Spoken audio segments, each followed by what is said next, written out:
गिरा यहाँ पे देखिए, यहाँ गिरा पंखा। रूम से निकले, यहाँ से आया डायरेक्ट यहाँ पे। कुर्सी तो यहाँ रहता है ना, तो यहीं आके बैठेंगे और यहीं पे गिरा है पंखा एकदम पूरा। एकदम यहाँ बैठते ना तो एकदम सर पे गिरता। यहाँ हम पंखा ऑन करके खाली यहाँ आ गए पानी पीते पीते, और यहाँ अगर नहीं आते तो वहीं पे बैठते हम पंखा ऑन करके।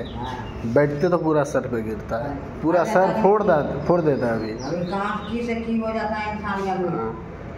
चलो तो हमारा बहुत इतना मजबूत कुर्सी ये टूट गया है साला। फोन किया था जब तुम मतलब आज तुम एकदम बहुत बड़ा गड्ढा से गिर गया।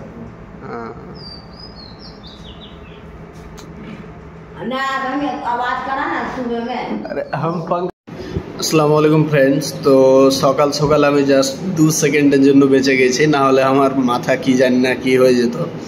তো ফ্রেন্ডস, এই ভিডিওটা আপনাদের সামনে আনার একটাই কারণ যে সবাই একটু সাবধানে থাকবেন। আপনার একটু সাবধান হয়তো আপনার অনেক বড় জীবন বাঁচাতে পারে।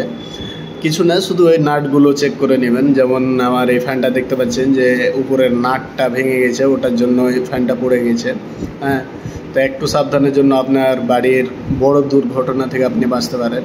তো অবশ্যই ভিডিওটি পারলে শেয়ার করবেন যাতে অন্যরা একটু সাবধান হয়ে যায়। তো দেখা হচ্ছে সামনে ভিডিওতে। আসসালামু আলাইকুম।